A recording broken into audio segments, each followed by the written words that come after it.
Welcome to Light of the World Worldwide Ministries, Baguio City, located at Empire Cinema in the heart of the City of Pines.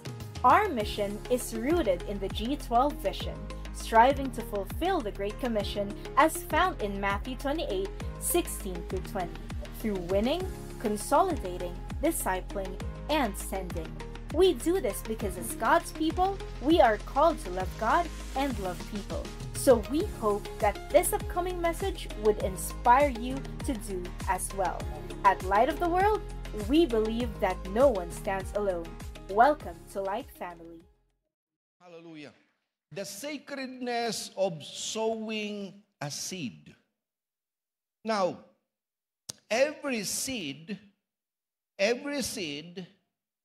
that we sow in God's house is a sacred offering to God. Sowing a seed in God's house is a seed of miracle. It is a seed of increase. Because when you sow a seed, you will reap in multiple harvest. It is a seed for a better future. At yung pong every farmer knows this very well. Now, when you sow in the present, you will harvest in the future. Do you want to have a bountiful harvest in the future? Then sow a seed in the present. It is a seed for a better future. It is a seed for the next generation. We are buying this property and building the house of God in that property, and that will be our legacy to the next generation. And we want to be part of blessing the next generation, because the next generation is the heartbeat of God. It is also a seed of spiritual investment in the kingdom of God.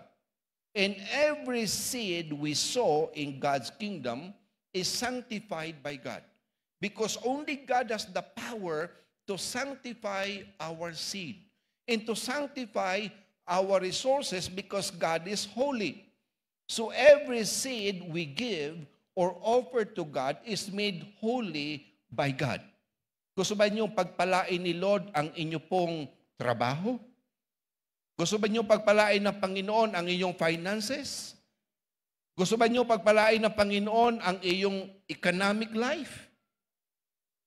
God alone has the power to do that.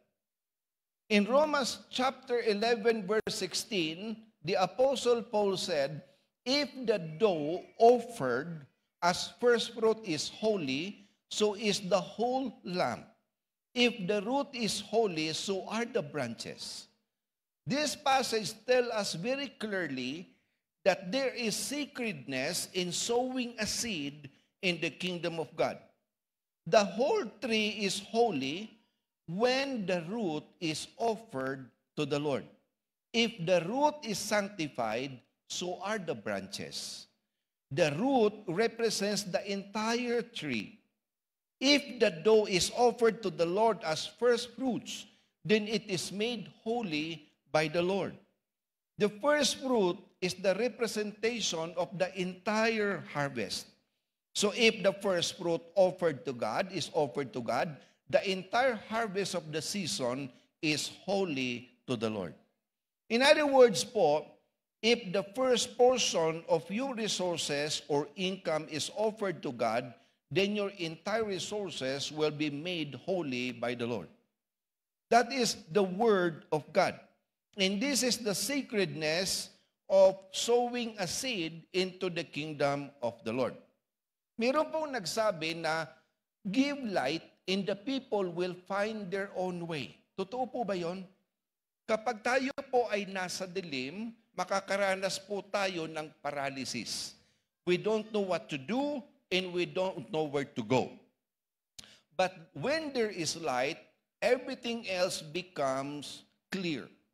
And that is why when we give light, people will find their own way. Now remember, The Word of God is not only the truth that sanctifies us.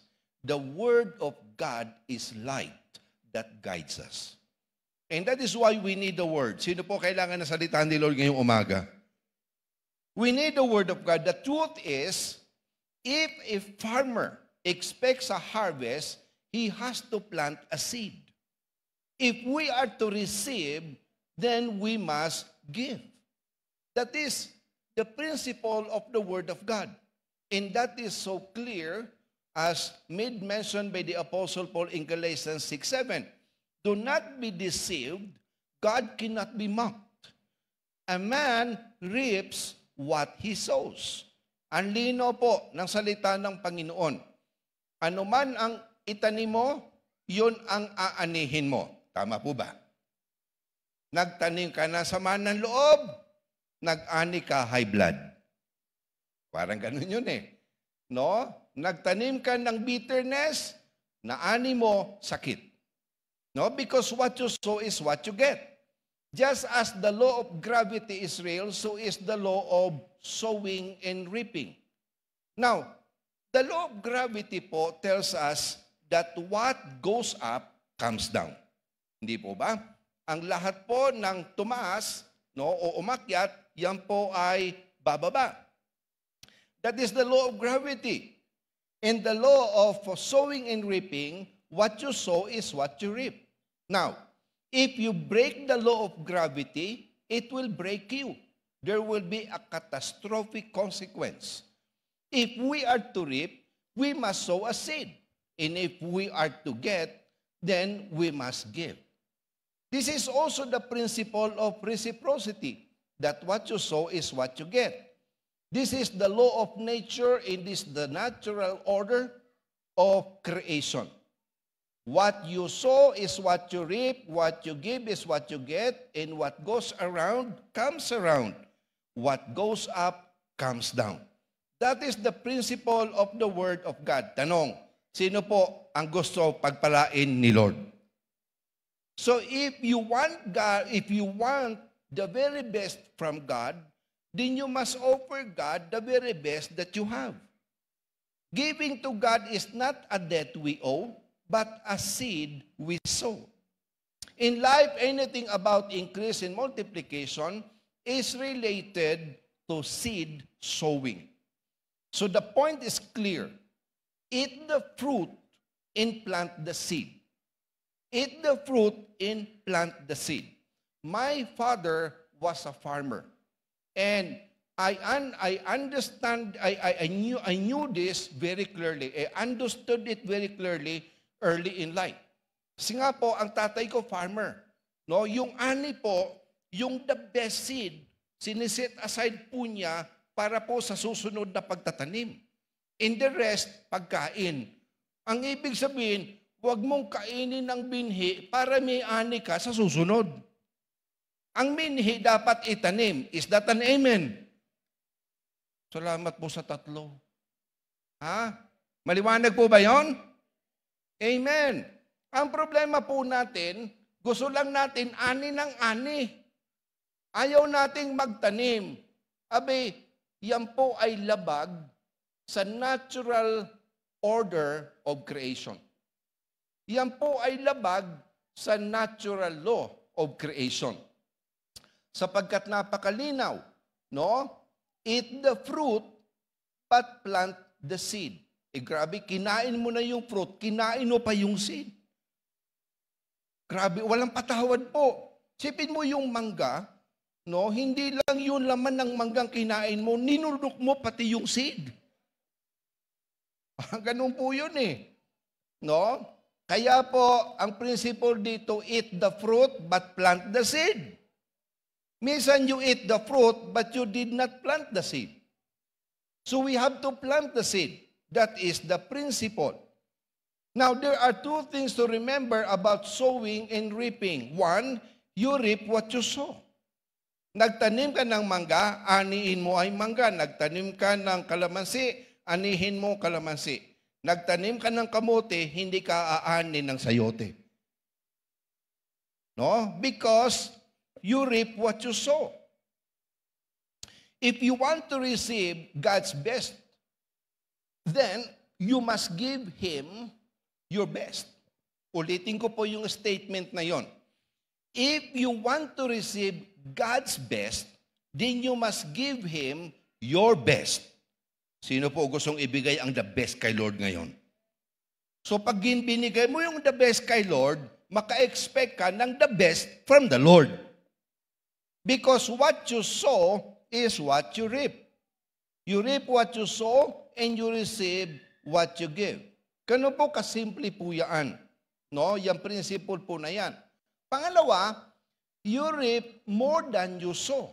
Ibig sabihin, you harvest more than you have sown. No? Alam nga namang nagtanim ka ng isang sakong binhi, tapos ang inani mo, isang sako din. Nagtanim ka pa. Ibig sabihin, pag nagtanim ka ng isang sakong binhi, baka ang balik po niyan ay 30 na sako na ani. Amin po ba? Ganun ang ibig sabihin po niyan. Now, without a doubt, the law of sowing and reaping is not just a physical reality, but it is a spiritual reality that guarantees increase in multiplication of harvest. Jesus said in Matthew chapter 13, verse 8, "Still other seeds fell on fertile soil, and they produce a crop that 30, 60, even 100 times as much as had been planted." So, ibig sabihin, you reap more than you sow. In the same manner, Paul also said in 2 Corinthians 9:8, God is able to make it up to you by giving you everything you need and more. So, ibig sabihin, si Lord, faithful. Lahat ng need mo, ibibigay niya. Pero ang kanyang pagbibigay, hindi lang limited sa need mo. He always give more. So, palaging higit. Kaya nga, we can never outgive the Lord. Amen ba? We can never outgive the Lord. The amazing truth is, you don't just reap what you sow, you always reap more than what you sow. Generosity begins with God. It does not begin with us. The story of the entire creation is a story of generous giving. For example, God said in Genesis 1:3, "Let there be light," and there was light. So God gave us light. And then, He gave us the sky. He gave us land. He gave us seas, vegetation, sun, moon, stars, and animals, and many others. At lahat po na yan, nilikha ng Panginoon para ipagkaloob sa iyo. Paborito ka ni Lord.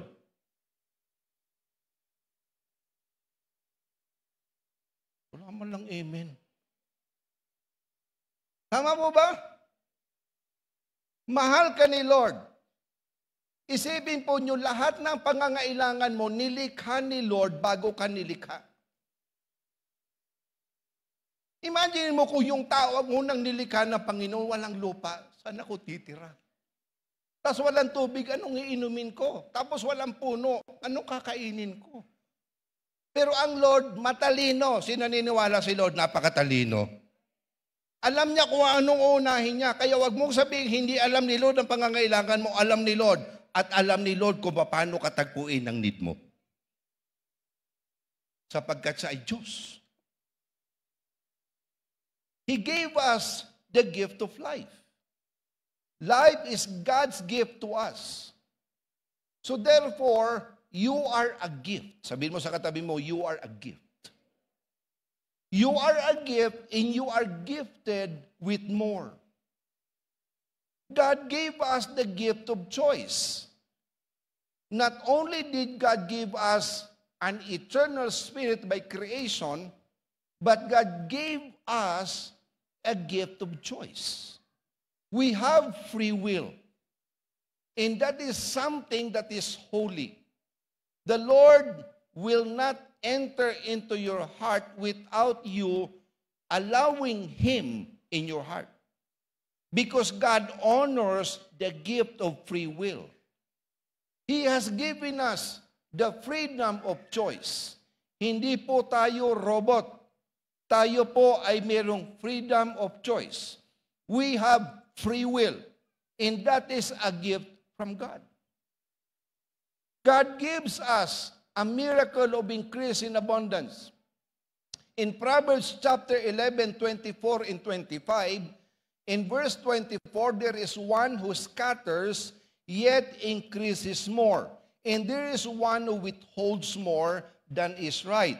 But it leads to poverty. But generous soul will be made rich. And he who waters will also be watered himself. So napakalinaw po niyan. God gives us increase. Only God can give us increase in abundance, no, in life, because He is the source of our resource. Now in Hebrew, the more literal translation of Proverbs 11:24 is this: there is one who gives generously yet ends with more. That is the more literal translation of Proverbs 11:24 in Hebrew. There is one who gives generously yet ends with more. So what's the point? You will not suffer financially, but instead, you will be healthier, you will be happier, and you will be wealthier. How do you like that? Gusto ba nating maranasan yon? You will have more than you had before. So the result of sowing seed into the house of God is obvious. You will end with more, not less. You will end with more, not less. So the question is, why is giving or sowing into the house of the Lord sacred? Why is giving sacred? One, because it honors God. It pleases the Lord. Giving shows our gratitude to God because of His faithfulness and goodness. And sowing seed into the house of the Lord connects us to God. Lahat ng gusto makonect kay Lord, magsabi ng Amen. So meron pong divine connection. No? That is why it is a sacred act. In Proverbs chapter 3, 9 and 10, dito po, napakalinaw. Honor the Lord with your wealth and with the first and the best part of your income. Then your barns will be full and your vats will overflow. So, ibig sabihin po niyan, pag ang Lord nagalak, pag ang Lord natuwa sa iyo, pag siya'y nag-glorify because of your faith, you will receive even more. God will reward us. God will bless the work of our hands, and the Lord will surround us with His divine favor. That's the first one. It is sacred because it honors the Lord. It pleases the Lord. The second reason is that it enables us to partner with God. Do you want to partner with the Lord? Naku, napakabuting partner si Lord. Amen. Napakabuting partner po ng Panginoon. Building God's house is always a divine partnership between us and God. God wants to work in us, but God also wants to work with us and through us. And that is the truth. In Luke chapter 8, verses 1, part B, and up to verse 3, ang sabi po dito, sa mga talatang ito, Yeshua, took His 12 disciples with Him. So akay po niya ang 12 alagad po ng Panginoon. Along with some women. So yung 12 plus some women who had been cured of evil spirits and diseases.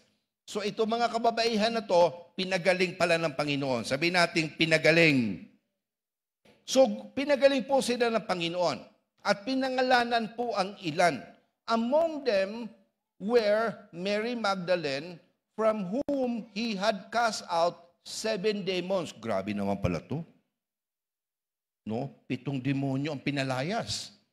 And Joanna, Susanna, and many others who were contributing their own resources to support Jesus in His disciples. That is partnership. No, partnership. Ang ibig sabihin po, ang Lord naglagay ng pagpapala sa kamay mo upang ikaw makabahagi sa ginagawa ni Lord. So, ibig sabihin, when we sow a seed into the house of God, into the kingdom of God, God sanctified that seed, no, and we become partner with Him. We become partner with the Lord. At ang Panginoon ay napakagaling po na partner. At ang Lord kailanman hindi kanya iiwan, hindi kanya pababayaan, at ang Panginoon pag nangako, tinutupad niya. Amin po ba? Mabuti ang Panginoon. Pangatlo po, why is giving sacred? Because it begins the cycle of blessing. No, it begins the cycle of blessing. Pag naalala ko po ito, pinag-aaralan ko po ito, ang lagi ko pong naalala, yung pong poso doon po sa Anda, Pangasinan. Kila Pastor William, doon po sa Dulawan, sa tabi po na church, mayroon po doong poso, pump. Tapos sa tabi po niya, may tubig na ganito. Ngayon, pagka ikaw iigib ng tubig sa puso, ang gagawin mo, yung tubig na ganon, ibubuhos mo habang pinapump yung tubig. No? At kapag po binuhos mo yon, no, at naubos at lumabas na po yung tubig, ang ibig sabihin, wala na pong tigil yon. Continuous na po yon.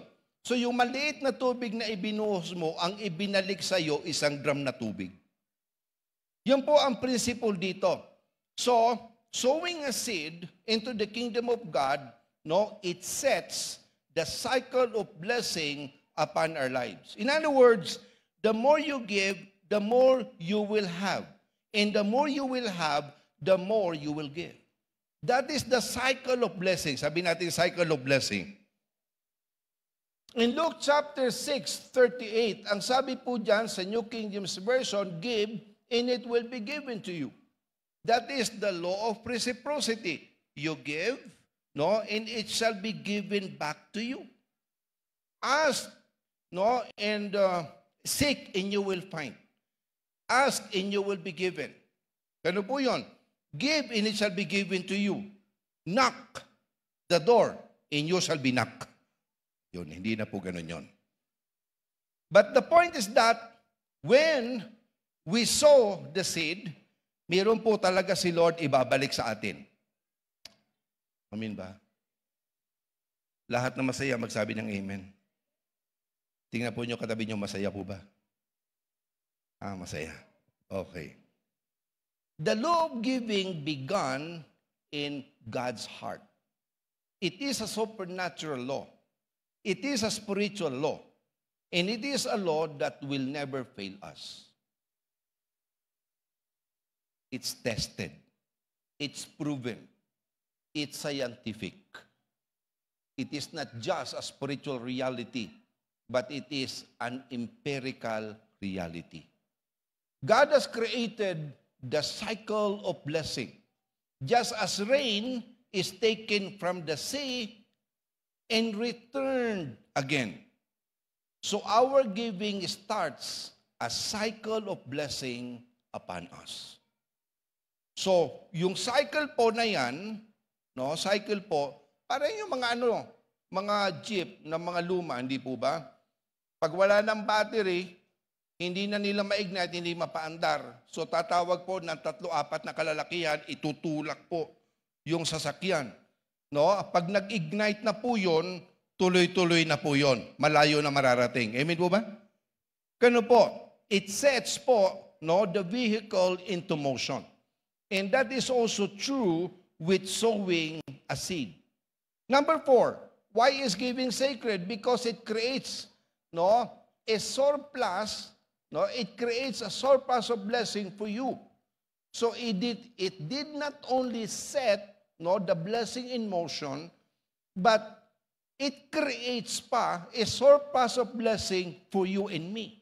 Pag ang Lord nagbigay, hindi lang yung sakto-sakto, si Lord lagi pa niyang hinihigitan. Lagi niyang sinosobrahan. Amen? Amen po ba? Sino sa inyo, pag namili sa palengke, mahilig po humingi ng dagdag? Dagdag po. Grabe talaga. Tumawad ka na, humingi ka pa ng dagdag. Grabe, ang kapal. Pero si Lord napaka-faithful niya. Amen. So, it creates an extra blessing for you. It creates an extra favor for you. Because in giving, you will never run dry. You will never run out of God's blessings. Naalala po ninyo, sa Mark chapter 12 po, there is a boy who has 5 barley loaves and 2 fish. But what are they for so many? 5, tinapay, 2 isda. Ano ang saysay no sa libo-libong tao? Paano po mapapakain yon? Now, yung bata po gutom na. Baod po niya yun para sa kanyang sarili, so maliliit na tinapay lang po yun. Because in the original scripture, ang nakalagay doon, basit na bata. Hindi malaki. Basit laong. Ganon. And the boy was probably as hungry as the rest. But he gave it all to Yeshua. Wala siyang tinira ho sa kamay niya, binigay niya kay Yeshua. Nung nalagay sa kamay po ni Lord, ano ang nangyari? Sa kamay ni Lord, mayroong miracle of multiplication. Mayroong miracle of multiplication po na nangyari. And because of giving, nagkaroon po ng surplus. Yung mga disciples, may inuwi pang 12 baskets of bread. Tapat ba ang Lord? Mabuti ba ang Lord? O palakpakan natin ang Panginoon. Yun po ang ibig sabihin nito. Pero nga kasi ang teaching ng Bible minsan against po sa ating kultura. Kasi ang kultura natin ay kultura ng abundance at kultura ng getting, not giving. That is the prevalent culture in our society. Kaya nga ang lahat gusto makaisa. At sa Pilipinas, hindi pa po cultural yung pong generosity. Sana po maging cultural na. Kasi bakit? Pagka-cultural na po ang generosity, ang ibig sabihin nito, ang lahat nakakaunawa na bahagi ng kanyang kinikita ay dapat niya ring i-share sa iba. Yun po ang ibig sabihin po noon. Pero itong kagandahan po, giving creates a surplus of blessing for you and me. And that's the reality. Yung widow po sa Sarifat, naranasan po niya yan. At ito pong nangyari po dito sa bandang Galilee na 5 tinapay, 2 isda, libo-libong tao, pinakain ng Panginoon. Now, kapag nasa atin ang favor ni God, at ang Lord ay nasa atin, your beginning will seem humble, so prosperous will your future be. So, maaari ngayon, wala ka, but you are faithful to God, you are obedient to God, time will come, the Lord, iaangat ka niya. The time will come na yung small beginning, God can turn it into something great in the future. Because God is God. God is all-powerful. And God has the ability to know your heart, and God has the ability to provide for you. In fact, only the Lord gives us the power to produce wealth. That is so clear in the scripture. And the last one, why is giving sacred? Because it is God's way to build God's house. Remember po, yung temple, hindi naman po yung mga Syrian ang nagtayo. Hindi po yung mga Babylonians. Hindi po yung mga Persians. Hindi po yung mga Saudis, yung mga Arabs. Ang nagtayo po ng house of God, no, was the people of God. Amin po ba? Kaya tayo po ay magtatayo ng bahay ng Panginoon, ang Light Family, tayo ang magtatayo. Amen. Ganun po yan. At before that, we need to fully pay yung ating lot.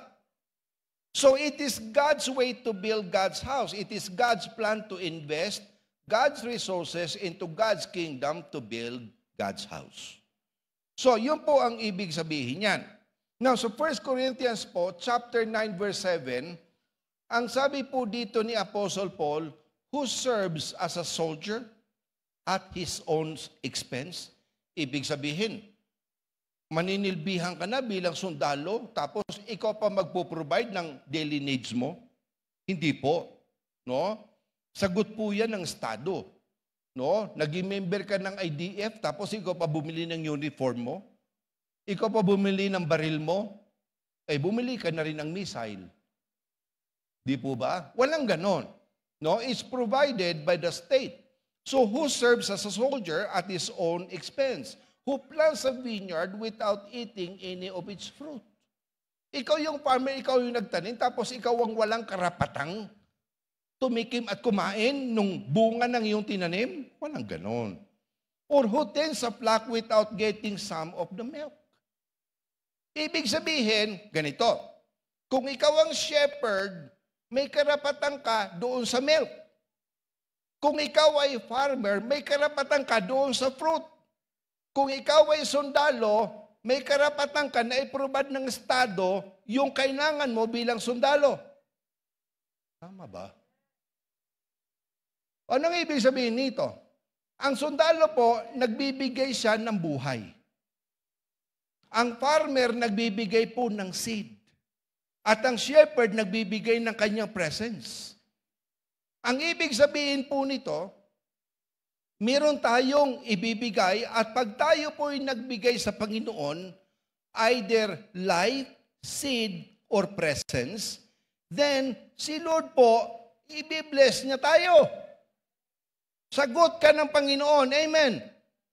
Kasi sundalo ka ng Panginoon, sagot niya pangangailangan mo. Yun ang ibig sabihin nito. Sino po dito, you want God to intervene in your life? Ganun po yan. So when you care for God's house, God will care for you because that house belongs to Him. Ganun po. Kaya, napakalinaw po dito, no, na ang sundalo, sagot ni Lord, at ikaw bilang farmer, nagtanim ka, abay, may karapatan ka doon sa bunga at sa ani, at kung ikaw naman ay isang pastol, no, may karapatan ka doon sa milk na pinoproduce ng mga tupa. So, ang ibig sabihin nito, sagot tayo ni Lord. Yun lang ang kasimple ang ibig sabihin nun. Sabihin mo sa katabi mo, sagot ka ni Lord. Amen? Ganon ka-faithful ang God. Masaya po ba kayo nakilala nyo ang totoong Diyos? Na pag nangako, talagang tinutupad. Nagkakaroon po ng kaganapan. And finally po, in Proverbs 22 verse 9, let me end po with this passage. Ang sabi po diyan, the generous will themselves be blessed. The generous will themselves be blessed. Pwede po ba natin i-declare po yan ng malakas? 1, 2, 3, go! Now, let me end po sa isang kwento. Ito po ay totoong kasaysayan ng kauna-unahang naging billionaire sa Amerika. Napag-aralan ko ang buhay nito many years ago. And I think it was just this week na nakita ko muli, no, yung pong summary at kwento ng kanyang buhay sa social media. Ang kauna-unahang pong world's first billionaire was John D. Rockefeller. the founder of the Standard Oil. He was once the richest man in the world, and he was the world's first billionaire. Napakabata po niya. Napakayaman na po. He amassed a net worth of at least 1 billion in 1916.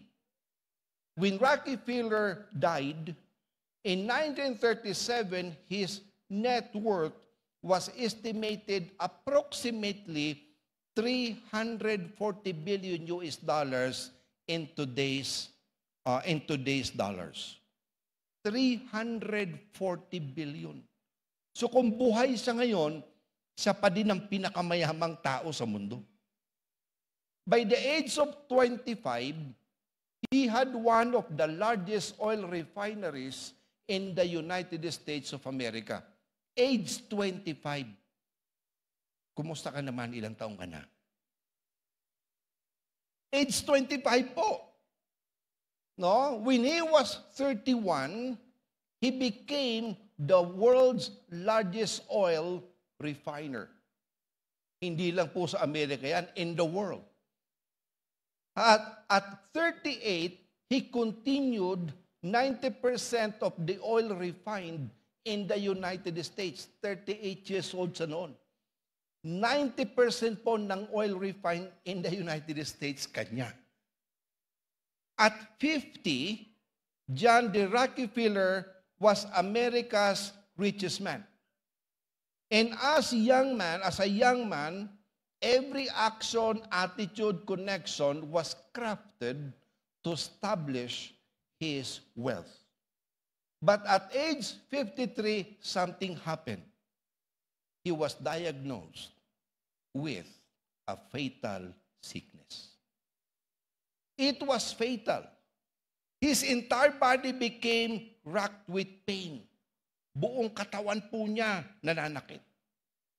He lost all his hair.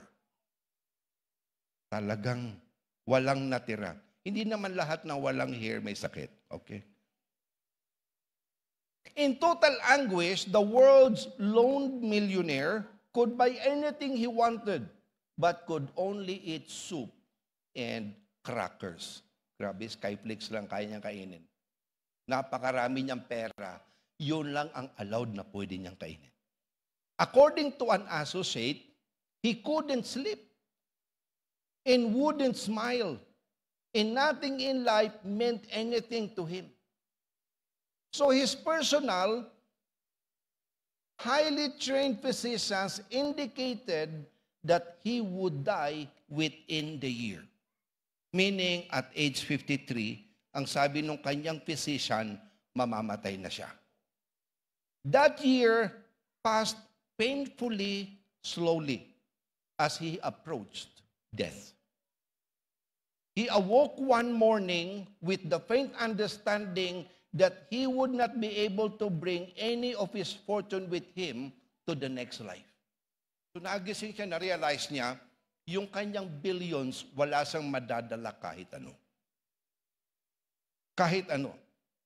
So, the man who could dominate the commercial world suddenly realized he had no control over his personal life.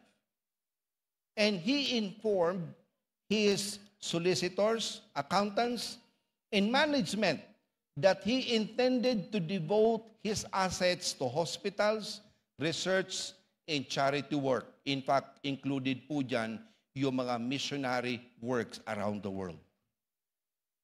John D. Rockefeller started po his foundation. But arguably, the most astounding aspect of Rockefeller's narrative is that when he began to give back a fraction of all he had gained or earned, his body's chemistry changed dramatically and recovered. Recovered. He was expected to die at age 53, but he survived to reach 98 years old. Palakpakan natin ang Panginoon.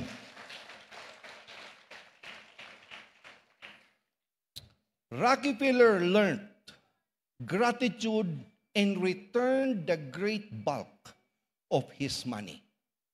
And this made him whole. It's one thing to be healed.